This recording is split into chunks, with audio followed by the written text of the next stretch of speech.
Hey guys, you're watching Charisma Engineering, and today I'm going to be talking about some of the YouTube comments on the infamous video, "White women are not dreaming of Asian men."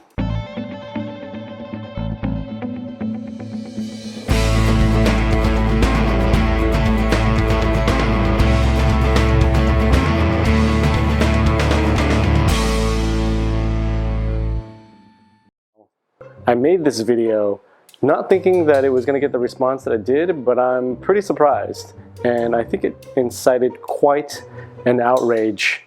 People who have been experienced in this dating realm, maybe people who know somebody who have a strong belief, or maybe people who have had experiences of racism or prejudice, or maybe even oppression.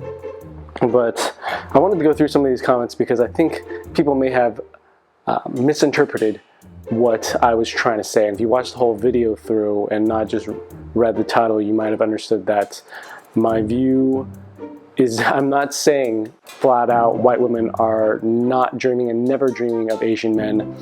What I'm saying is a little bit more complicated and nuanced, and it's got a lot to do with the programming, the social media, TV, mainstream media, and the fact that a lot of times people are marketed to and they're only led to believe and exposed to certain things, and that's why our brains and our mind, there's a reason why Ferrari, Porsche, Lamborghini in America are these ideals, these icons, right? And it's something that we're fed to believe instead of, say, Honda, Toyota. Why isn't reliability or less expensive, or things like trust, loyalty, having a good heart, why aren't these things revered and treasured and aimed in society? At least in America, capitalism, and as materialistic as we sometimes are, these things like diamonds are marketed.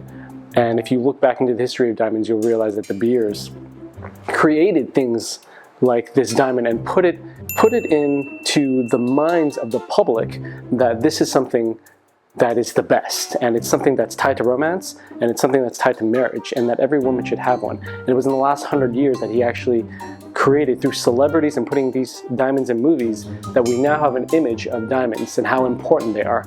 So I'm not saying that white women, Asian men, black women, Hispanic women, all these different ethnicities are not important. I'm saying that there's a reason why there's a book written by the creator of OkCupid, why certain ethnicities and races are rated more attractive, and it's got a lot to do with how we're programmed, what we're fed, and a lot of the unconscious things that we see online, on TV, while we're driving down the street, in magazines, fashion.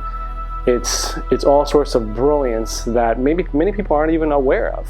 Another example, before I get into these comments, there's a huge class difference between the upper class and the lower and middle class. In the last 30 years, and so one of the brilliances that the upper class have done is, instead of saying, hey, we're going to tax you, lower and middle class, or hey, we want you to contribute more and we want to pay less in taxes, the upper class, as instead of paying less in taxes, they've created advertising. And if you look back in history about 100 years ago, advertising expenses and advertising promotion shot through the roof. And it's almost like a different kind of slavery, where the lower and middle class now are addicted to things like clothing, branding, owning certain things. And the longer that we're tied to having to achieve and borrow for the house, borrow for the car, buy the Gucci purse, the more we're enslaved in a certain system where we'll never escape out of, and we're always going to be serving the rich. So a lot of this has to do with programming. A lot of this has to do with marketing and years and years and wealth and power and balance. So let me get to the comments now, and I find them really interesting. I'm going to try to get through as many as I can, because I think they're going to keep coming, and I'm going to continue to respond to your comments. But here they are. One man writes, "Not true. My best friend's brother married to a white woman, which he is Asian. Fellas, get your heads up." I completely agree. White women can marry Asian men. I'm not saying that they never can. I'm not saying that this never happens in history. I'm saying that this isn't typically the norm. If you walk on the street and you just ask 10 women what their archetype and what they're dreaming about and who they imagine as their dream lover, at least right now as of making this video, and of course depending on where you are, but you know, right now in LA, if you're walking around, unless you're walking into like an anime club, it's most likely that these white women are not going to be white women, Hispanic women, black women. Unless you're Asian, it's probably not going to be likely.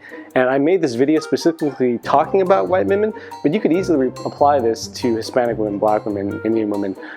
They're most likely not going to be dreaming of Asian men. Why? Because most white women Hispanic women, black women didn't grow up surrounded by Asian people.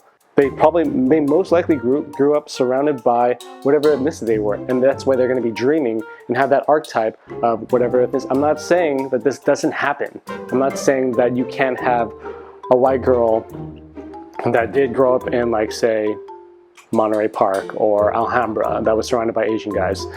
That could be possible, but it's usually not the norm. And if you go into the Midwest, most likely the majority of the population has not experienced this. So again, in this video, I'm not saying that this doesn't happen. I'm saying as a blanket statement, which is usually incorrect, of course. Like it's not correct to make blanket statements and general statements like this, but this is usually not the case. So on to the next comment.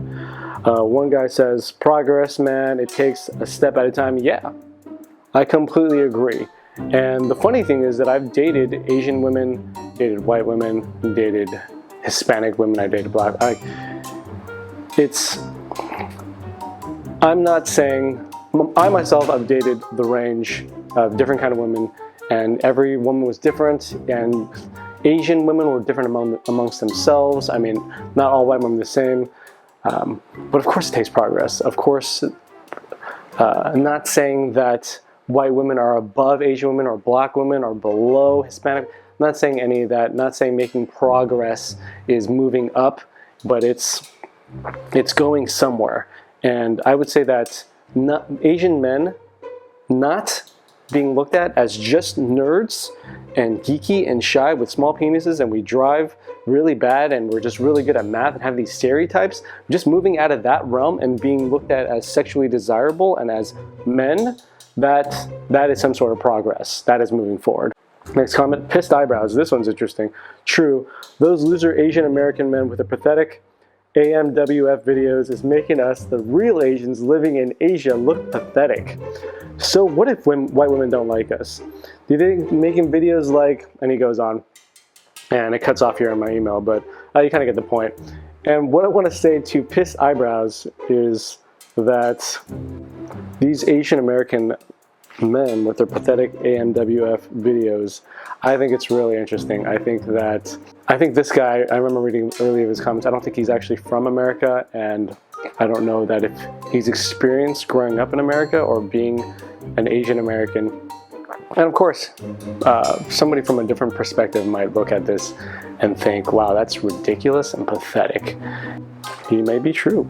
He may be right. But you know what? To look at somebody else's opinion and how they grew up and the things that they went through that you haven't, and to call that pathetic and loserish, and I'm not the only person who's gone through this and has think this and has changed my perspective, I think that's pretty ignorant, and it's pretty immature to say what you went through is illegitimate and it's not true and it's stupid.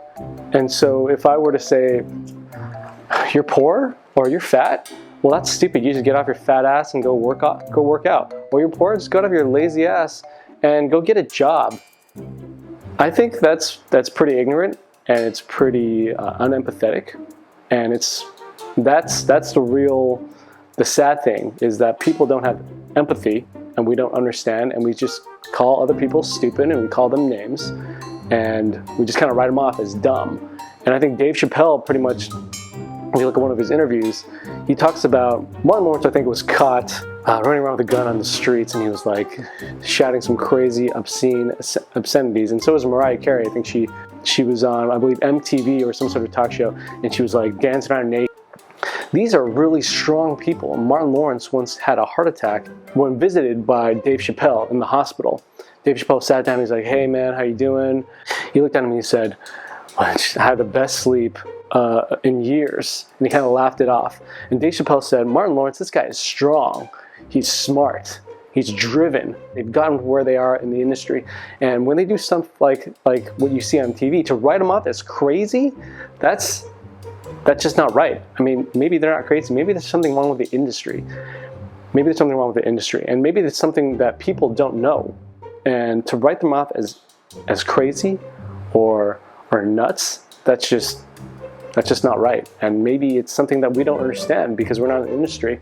I think there's a lot to the complexities of everything that's going on here in culture, in ethnicity, in class difference, I mean, we see this all the time, even in companies. We're better than them. If it weren't for engineers, then, you know, the company wouldn't have any products. And then marketing says, well, if it weren't for marketing, then we wouldn't be able to sell anything. And then customer says, well, if they weren't for customer service, and we're always battling each other. And nobody realizes that everyone's experiences is legitimate. And it takes all of us to run a company.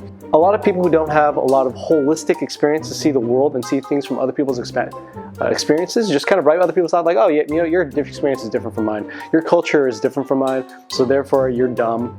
You Native Americans in America, you guys are doing it all wrong. We, as the Europeans, we're coming here, we're claiming this land, it's manifest destiny. All you guys are dumb, you guys are savages, I'm killing you all. This is how a lot of the world's problems are started. I mean, come on, this is the...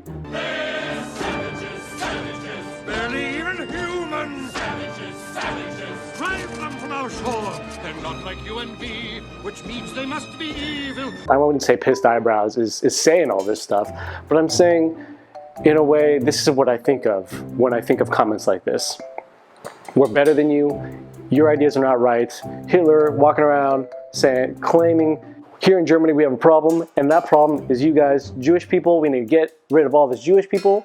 My German fellow brethren, let's kill all the Jewish people. Conquistadors in Spain coming to Mexico, just wiping out tons and tons of, still happening all over the world. It's ignorance at its best, and it's not understanding other people's perspectives, and it's just writing them off. This video is getting pretty long.